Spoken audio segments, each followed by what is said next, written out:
Hồi đó là cô nê cả giang bông cái tê có cúp cơ cái đám giang bông bơi kho bằng đi đăng lục bên cho nó in cùng tu ni nó cùng ưa để nhọc bà tầm mam chơi pin ri tăng nhong khuy hầm mi mình bay cờ bay dưới phút bông chờ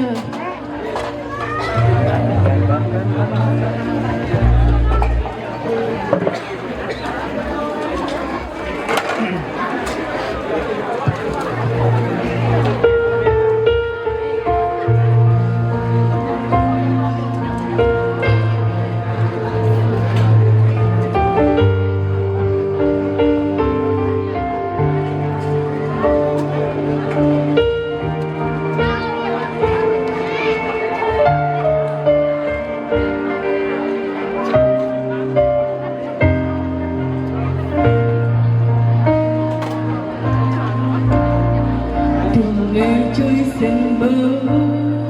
khi em đã có anh, em đã ước mình được là có sao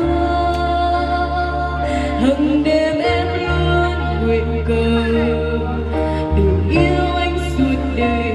Xin Giêsu Chúa minh chứng cho tình ta, giờ thiêng liêng đã đến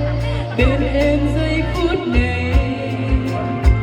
bước xưa thánh đường hòa lòng nơi đây, hẹn rằng bên nhau trọn đời, chia nhau buồn vui từ nay về sau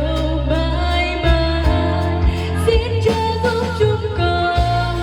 thuận phục như luôn luôn và luôn yêu thương chẳng xa rời. Dù bao gian khó xa vời, tình sẽ không phai tàn vì có Giêsu ở bên.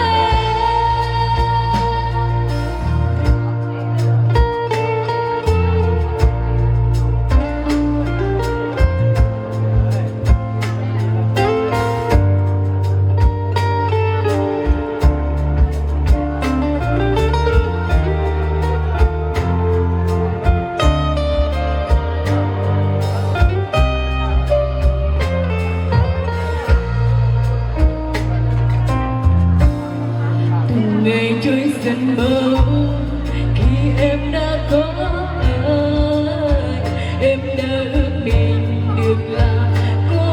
sao hằng đêm em luôn nguyện cầu được yêu anh suốt đời. Xin Giêsu Chúa minh chứng cho tình ta, sự thiêng liêng đã đến